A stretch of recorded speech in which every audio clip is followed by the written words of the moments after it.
Yeah. Yeah, that was more. What's your activation? Yeah, kilograms over. Yeah, no, Mr. Moore, do you think you can push the test a bit back? 2 weeks back? 2 weeks back. Yeah, I'll see what I can do about 2 weeks later. Yeah. Whatever you need, Daniel. It was Ah, worth a good. shot. I legit have like every test on Thursday. Do you? Yeah. Do you have many tests on Thursday? Can we make it Wednesday? I have this test. I have Oh, yeah, tomorrow test is in so- some dance class. Stop talking, you're making me sad. I just have those movies. I'm just so depressed. Tomorrow, Imagine Thursday. they come to us Wednesday. Move it up a day. Because like I have other tests on Thursday. Yeah. I don't want to get it to you a day early. You were so desperate that you like begged all the year to push it to Wednesday. That's how desperate. Yeah, man, that is heavy. Sorry. He asked for a test for you. That's so sad. So the last thing that we have to talk about is in chapter 12 is catalysts. Now, yeah, I'm bummed out for you. I know that it's going to be a busy day on Thursday to make for a smoother day on Friday, but man, yeah, that's we want to make sure Mr. Hevel and I, would love to have you take the test, get it back, see what you did wrong, understand the things, what we can learn about kinetics, and then just go into this 2 weeks off. And I know that's what everybody else is thinking too. So, yeah, Thursday, this is going to be a busy week.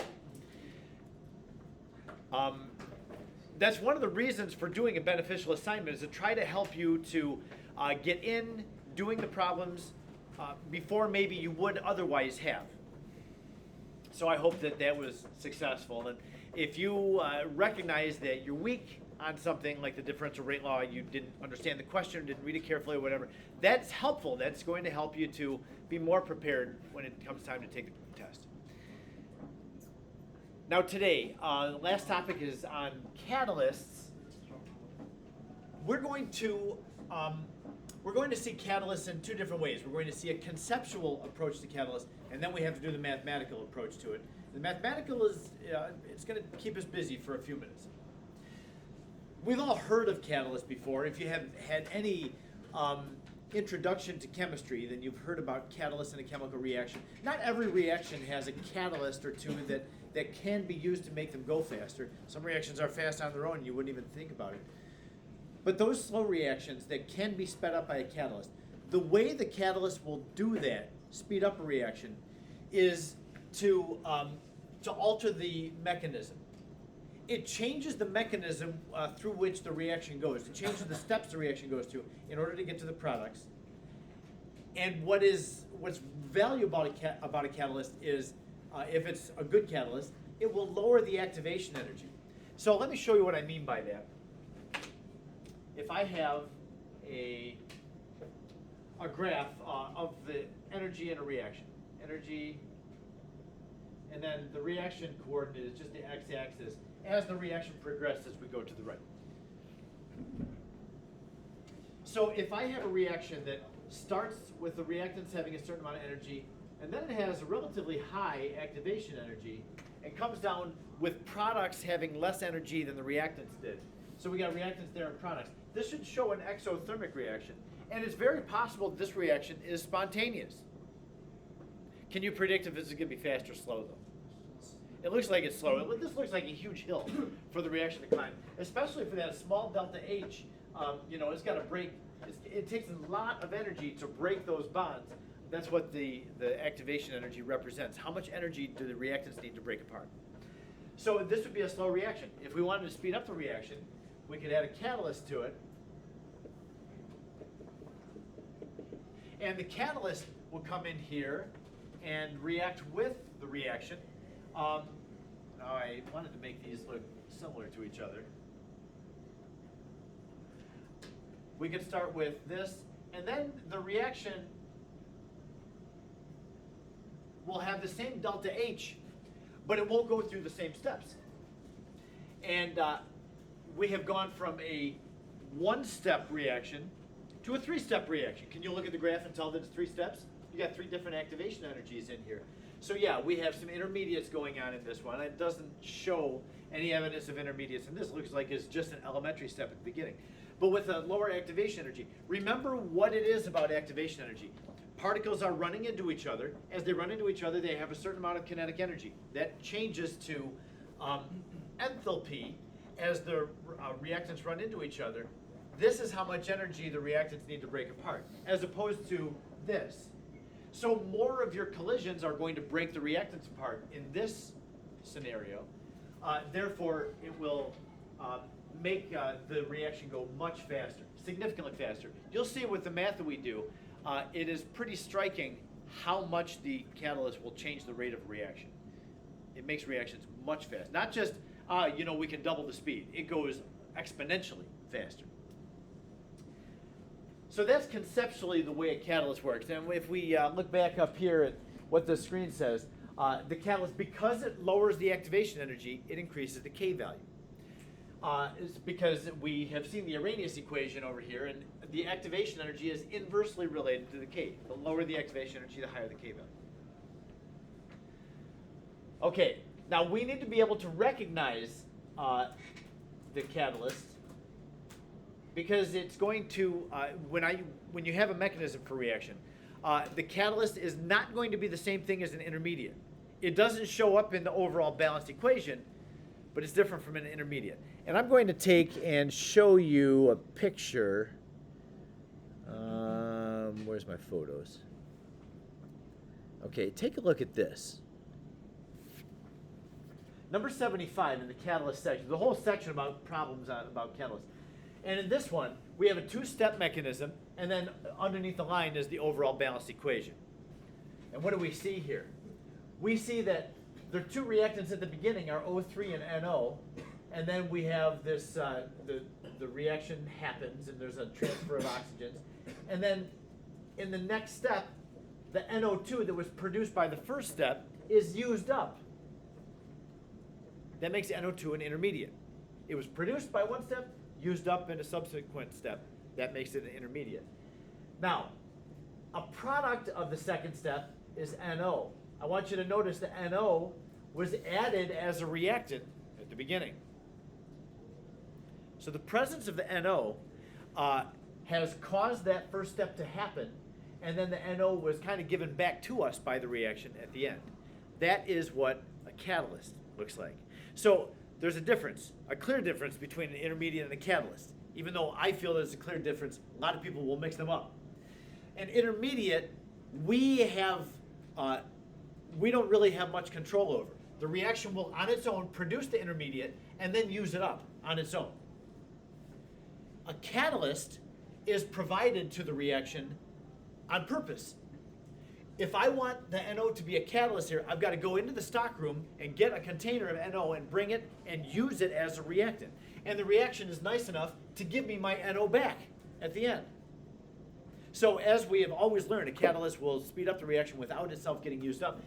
It alters the mechanism, and even if the NO does actually change throughout the reaction, the NO changes to NO2, but then at the end, it changes back to NO. So we get our catalyst back. So if I add 1 gram of a catalyst at the beginning to get the reaction speed up, at the end, I'll have 1 gram of my catalyst still. Doesn't mean that it didn't change. It just means it's back to its original form at the end. So when you're asked, like A and B, which thing is a catalyst, which thing is intermediate, they are not the same thing. We didn't have to go to the stockroom and get any NO2. The reaction produced the NO2, and then it used it up in a later step. That's an intermediate. So be aware of the difference between those two. You'll see questions like that on the practice test. And now, let's take a look at the math involved with these problems. This first one, it's not a nice question. I just went for the gusto. A lot of times I'll give you a concept, and then we'll go through a Mickey Mouse example. I don't have enough time, so we're just going to go for the nasty questions. 2 of them today here before we leave. So this is from number 82. The one we just looked at, I think, was 75. So there's several questions. I think the next one that we do is number 92. the activation energy for a reaction is changed from 184 to 59 kilojoules per mole at that temperature by the introduction of a catalyst. So you see what the catalyst did? It took the original, the natural activation energy of this reaction and cut it to about a third. We cut the activation energy to about a third. Okay, what's that going to do? Take a look at the rest. It says if the uncatalyzed reaction, that's just the natural with no catalyst in it, takes about, oh my goodness, the uncatalyzed reaction takes 2,400 years to happen. What kind of reaction is going to take 2,400 years? 24 centuries. How many generations is that going to be? What do you cover in a century? Like 4 generations? That's a lot. Like, let's say that I started a reaction now, and I left a note for my grandchildren. Hey, monitor this reaction and then pass it on to your grandchildren, and then just keep going for 2,400 years. You know, you all know that even from one generation to the next, your kids are going to be like, I don't care what my parents did. I'm not doing this, right? So, yeah, what a shame that would be. But 2,400 years this reaction takes. How long would the catalyzed reaction take? So, without the catalyst, it takes 2,400 years. Maybe we can speed this thing up and at least see it in our lifetime. Now, the problem is going to help us out a lot by saying, I want you to assume between the reaction with catalyst and without catalyst, the frequency factor is going to be the same. And that is not a stretch. Remember what we talked about frequency factor. That's like if you have a solid reactant, how much surface area, how much was it ground down, and how much surface is exposed in terms of the collisions with the steric factor, that kind of thing. So that can be the same between catalyzed and uncatalyzed. Now, I have something written on the whiteboard over here that I started. I'm going to erase my graphs. In this problem, it's asking us to compare the rate of a catalyzed reaction to an uncatalyzed reaction. So we have the Arrhenius equation. We've got K equals frequency factor A times e to the negative EA over RT. This is true whether the reaction is catalyzed or not. So if we need to compare how fast a reaction is when it has a catalyst and how fast it is when it doesn't have a catalyst, we can use the Arrhenius equation and just make ratios out of it. Like this. K of the catalyzed reaction over K of the uncatalyzed. Try not to let your mind wander. If you wander too far, if you're thinking of, little kitty cats. Not cats, but I'm just not going to write all the letters of catalyzed. Now, this ratio is equal to this term compared to, well, the comparison between catalyzed and uncatalyzed. So the catalyzed rate of the reaction compared to the uncatalyzed would equal A to the negative EA over RT when it's catalyzed over A times E to the negative EA over RT when it's uncatalyzed.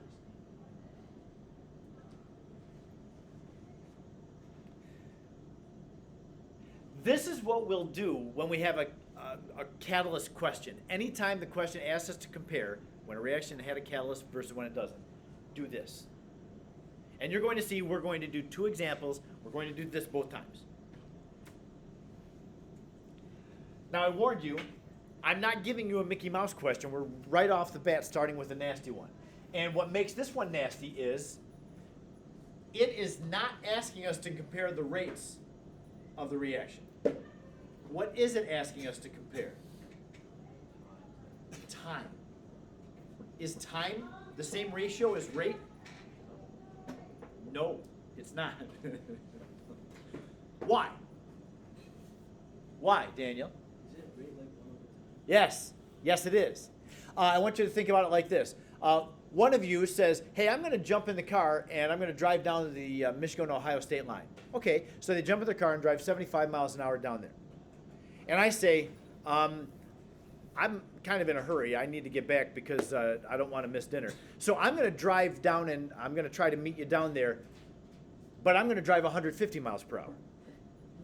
So whoever's driving 75 miles an hour is going to get there in an hour and a half or so, a little bit, an hour and 15 minutes. I'm going to get there in half the time. So my rate's going to be high. My time will be low, exactly as you said. That's right. rate is inversely related to the time. Now, we need to know that because in this problem, it's not asking you to compare the k's.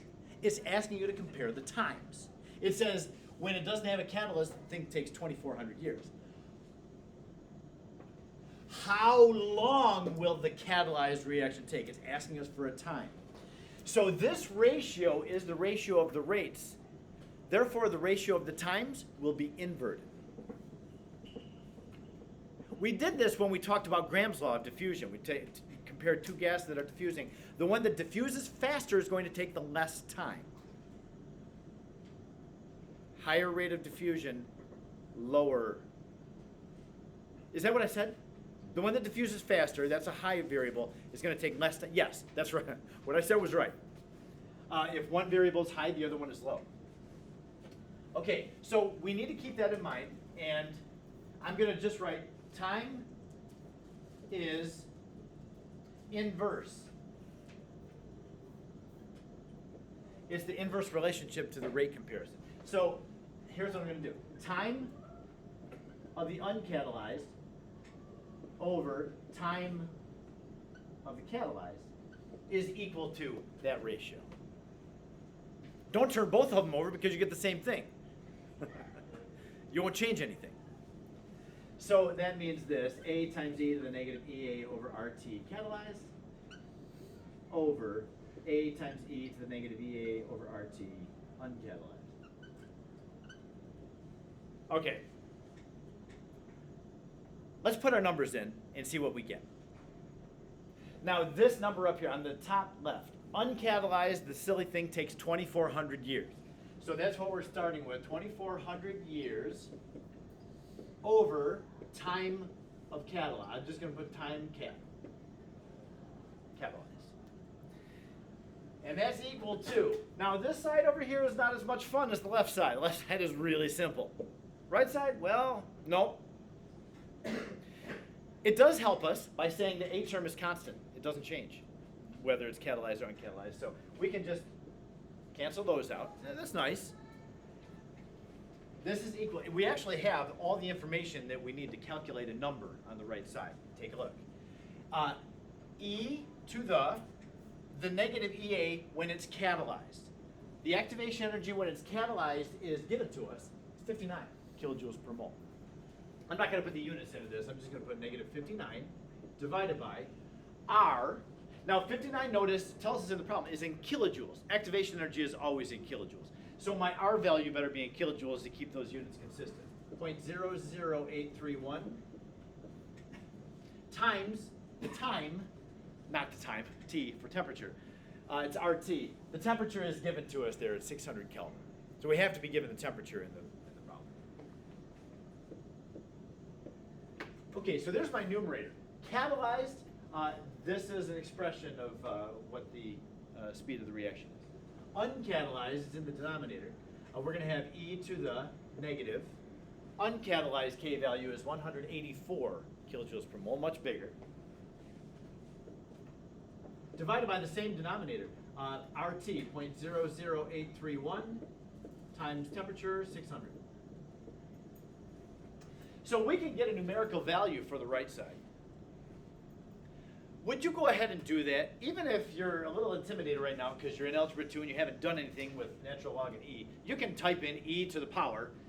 So go ahead and do that, and you can raise it to the exponent that's given, and then divide it by e to that power. Careful when you're dividing two numbers in each. It would be negative 59 divided by 0.00831 divided by 600.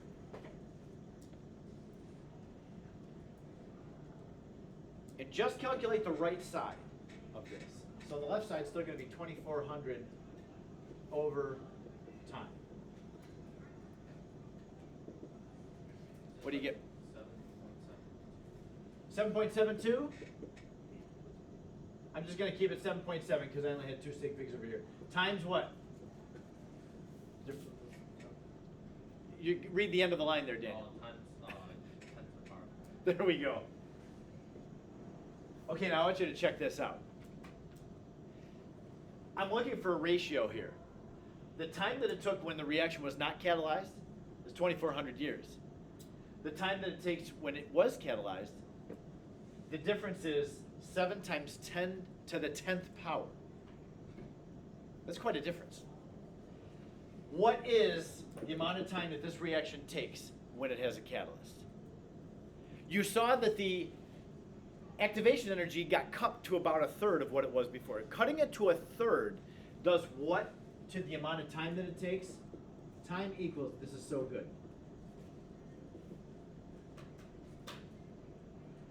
Don't leave time in the denominator. You got to get it out. So it's going to be 2,400 divided by that number, which is a crazy 3.0 times what? 10 to the negative 8 years. So this catalyst took the reaction time from 2,400 years down to 10 to the negative 8th years. I don't know how much 10 to the negative 8th is. I don't think about years in terms of 10 to powers. So let's just do one more little step, just for a smile. Let's see how many seconds this would be. Take 3 times 10 to the negative 8th, multiply by 365 days in a year, multiply by 24 hours in a day, multiply by 3,600 seconds in an hour. I don't think this is a real reaction. I think the Zumdals made this up, and I bet they laughed about it when they made it up. What is it, Jack? 1 second. A reaction that would take 2,400 years, if it's catalyzed, would take 1 second. You know, you think of if somebody really had this going through their family, and you know, after that the kids would say, "Why didn't great-grandpa use a catalyst?" Wouldn't have to worry about this. Yeah, so catalysts, they make things go way, way faster. What a difference. And you know, when you look at it, we think, well, that is a significant change in the activation energy, but gosh, should it change it by that much? Well, yeah, it changes the rate of the reaction exponentially. Now, I know that this one was tricky because we had to do that little inversion because we're looking at the rates, but the question asks for the times and they're inversely related. Let's do one more example. I think this example, now that we've done this, the next example will be easier, I think. So let's take a look. We're going to solve for something different. Number 92. The activation energy of a certain uncatalyzed biochemical reaction is 50 kilojoules per mole. In the presence of a catalyst at 37 degrees, the rate constant increases by a factor of 2.5 times 10 to the third, which is 2,500, as compared with the uncatalyzed reaction. So assuming that the A term is the same for both, what is the activation energy when the reaction was catalyzed?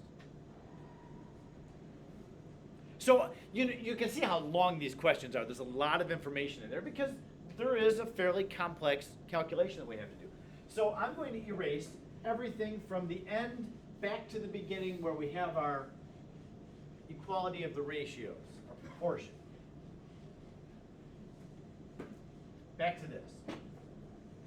We're comparing the rate of a catalyzed reaction to the rate of when it's not catalyzed. And so we set it up like this.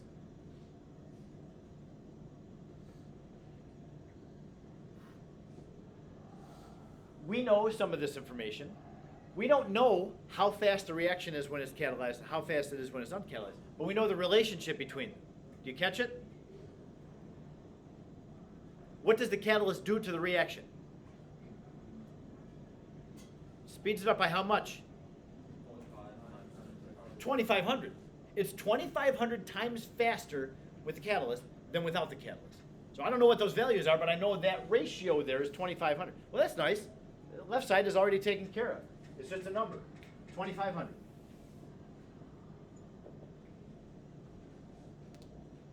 Now the right side, again, it tells us and helps us out. The A term is constant throughout this whole thing, catalyzed and uncatalyzed, so that's gone. And let's see if we can put our numbers into this one. What do we know here? The catalyzed reaction has E. Okay, now I don't know. That's what the question is. Calculate the activation energy for the catalyzed reaction. So this term, that EA in the exponent of E on the top, I don't know that. But I'm going to have to know everything else to be able to solve for it. The R value is R, 0.00831. The temperature is given to us, 37 degrees Celsius, which is 310 Kelvin.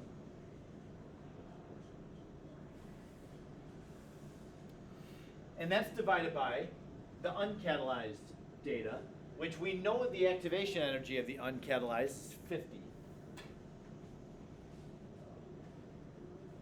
Over same denominator, 0.00831 times 310.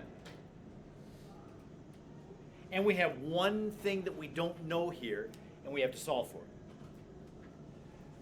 There's a couple of ways that you can solve for it. You can take 2,500 and multiply the denominator out. I would suggest, I don't know why I'm suggesting this, but it seems like it's good to me. Let's use our algebra, and you know what you would do if you have two numbers that are being divided. They have the same base, different exponents. You want to simplify that, yes? Keep the base, keep the e, and subtract the exponents. Now what's really nice about this is both of these exponents on e, we're going to subtract them. They're fractions that have the same denominator. So if you have a common denominator, boy, does that make your math easy. You just subtract the numerators and put them both over that same denominator. So I'm going to simplify this, and please stop me and interrupt me and ask if I can give you a replay if you're not following something. So the left side is just 2,500. And that's equal to e raised to the power of the numerator's exponent minus the denominator's exponent. Now, again, I have a common denominator. That denominator I'll just put in right now, 0.00831 and 310. My numerators are the subtraction. That numerator is negative EA of catalyzed minus negative 50.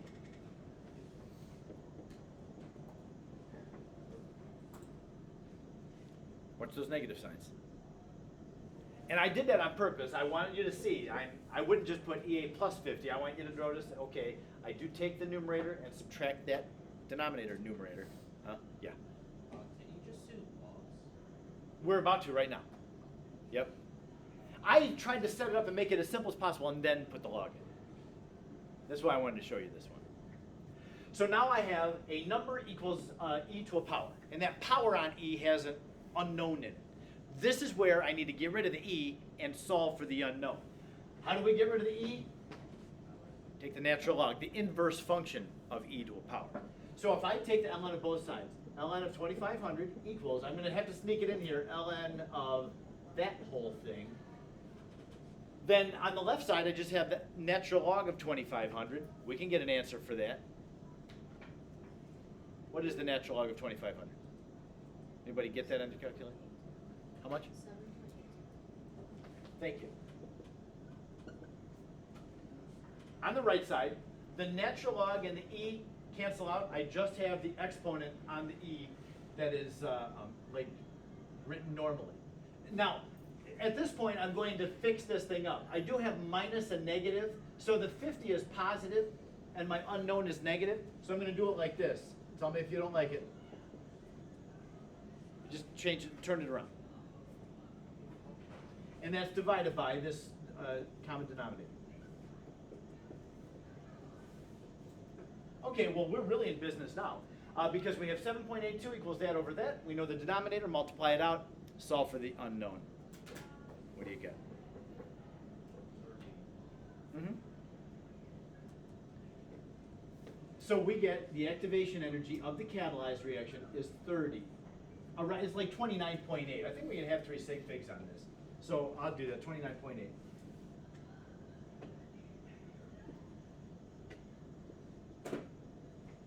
Kilojoules per mole. Is this answer reasonable? And why? Yes, it is. Why?